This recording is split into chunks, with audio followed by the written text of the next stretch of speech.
Recently, Ja Morant was suspended largely due to two separate events, one of which he was accused of beating up a 17-year-old. Allegedly, this young man threw the ball at Ja and started to walk towards him aggressively, which prompted Ja to ask a friend, "Do I do it?" The friend replies, "Yeah, do it," according to the Source magazine. The victim said that Morant hit him in the jaw and his friend attacked him from the other side, and in the victim's words, "I fell to the ground trying to cover my face so I wouldn't get hit in the face. I got punched in my head, everything else. Ja hit me like 12 to 13 times." The boy then says that Ja went back into the house, came out with a gun in his waistband, and while he didn't point the gun at him, he did put his hands on it. And at that point, Ja Morant's father apparently came outside and yelled at Ja to get back into the house. Now, the second incident involved Ja Morant waving a gun around while at a club or some other entertainment venue while on his Instagram Live. Initially, the league responded by suspending Ja for at least 2 games. As of yesterday, they decided that he would be suspended indefinitely. Here's the thing. Ja Morant is a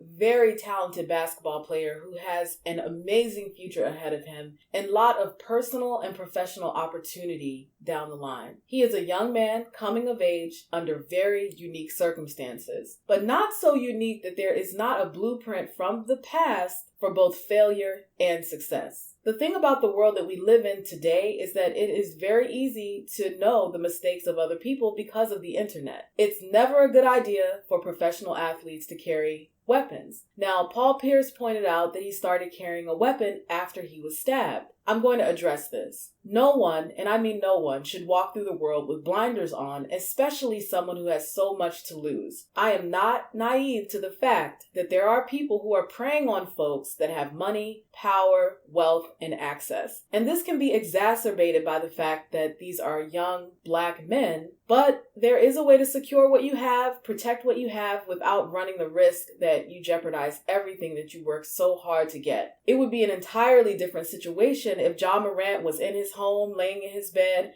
and someone ran up in his house and threatened his wife and children or his family, and he ended up beating the brakes off that person or even shooting at them or shooting them. None of us would sit here and argue that he did anything wrong. So in my humble opinion, Paul Pierce is making a false equivalency. And I would also argue that the thing that you should do if you have resources is hire real security. If Ja Morant has faced threats or any type of personal attack that we personally are unaware of by people that he feels are dangerous or could hurt him or his loved ones, this is the time to have a conversation with the Memphis Grizzlies, who also have the resources to protect him, work together with his team and come up with a plan for securing himself and protecting himself that does not involve him having to carry a weapon or to do anything that would put him in more danger than the actual perceived or very real threat. And again, there are way too many examples in the last 20 years of professional athletes getting into trouble. This spans issues of violence, like we have with Ja Morant, issues with women, issues with handling finances, issues with managing the politics of being a professional athlete. All around, there are other men who are older, who have been through similar things, who would be more than happy to break you off a piece of OG wisdom that can help you avoid the mistakes that they made or that they witnessed their professional colleagues make during, before,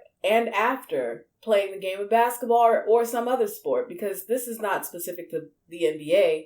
Throughout professional athletics, athletes have faced public scrutiny for their decision making, and this is not necessarily a Black thing or anything. We've seen it with athletes in various sports that make it easy for people to sit back and say, okay, that's not something that I want to happen to me, so let me avoid the decisions and the choices that led that person to be in that situation in the first place. Now, it takes a level of humility in order to do that, in order to learn from other people's mistakes. And it's hard for a superstar with an ego, and let's be honest, it's challenging for a young person in their early 20s to be worshipped by millions of people and to not feel somewhat invincible, to not get somewhat of a lift from that adoration and that attention, and to almost get into the headspace where you don't have the same rules as everyone else, especially if you're not a grounded person.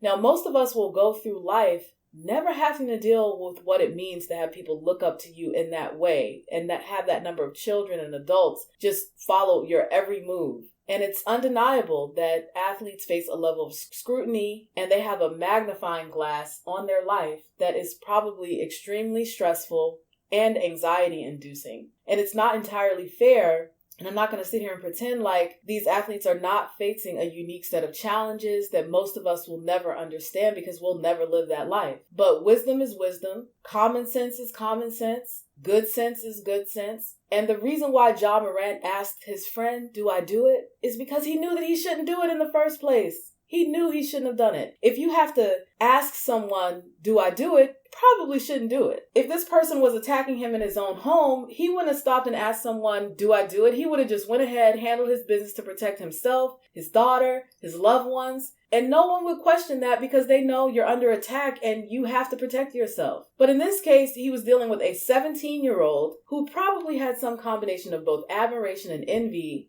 And you have to realize that you're the adult in the situation. You're the person in the situation who has the most to lose. And sometimes you have to walk away and not prove yourself as a man to the other men around you. You may have to set boundaries and say, y'all came here to play with me. I'm done. I'm not playing anymore. Because trust and believe, he was the main event in that situation. They were all there because they had an opportunity to play with Ja Morant. Take that away from them. There are people who literally will pay thousands of dollars to just be in the airspace with these athletes. So if you're giving this person the opportunity to play against you and to play pickup basketball with you, trust and believe if you take that away from them, you hurt them and you take yourself out of a situation where you're around someone who doesn't have your best interest at heart, who isn't recognizing the opportunity that they have to really play with you and have a good time, learn something, and to be able to go back to their friends and say, oh my gosh, I dunked on Ja Morant, or whatever the case may be. And frankly, I played basketball for over 15 years.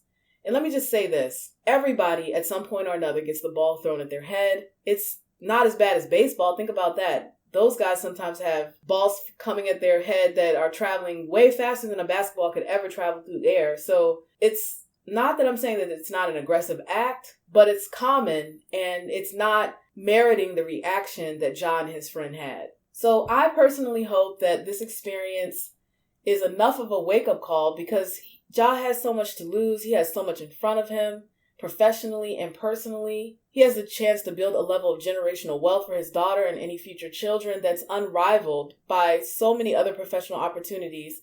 And he gets to do this while doing something he clearly loves, which is play basketball. My hope for him and all the young men that play, especially those that are Black, because I am Black and I have a special place in my heart for people in my community, is that they identify a blueprint for success. They observe how that person moves in the world and they learn from that. They copy that. And then you also do your history and you know and recognize that there are people who've had choices that led to outcomes that are not enviable. And you don't make those same mistakes. It all boils down to choices. You have to stay away from the choices that you know don't lead to anything good, that could ruin your life or hinder you from what you've worked so hard to accomplish, and take you out of position from getting all that you deserve because of your talent. Anyway, those are my thoughts. Thank you for taking a moment out of your day to listen to what I have to say. Don't forget to subscribe to the channel, like this video, hit that notification bell, and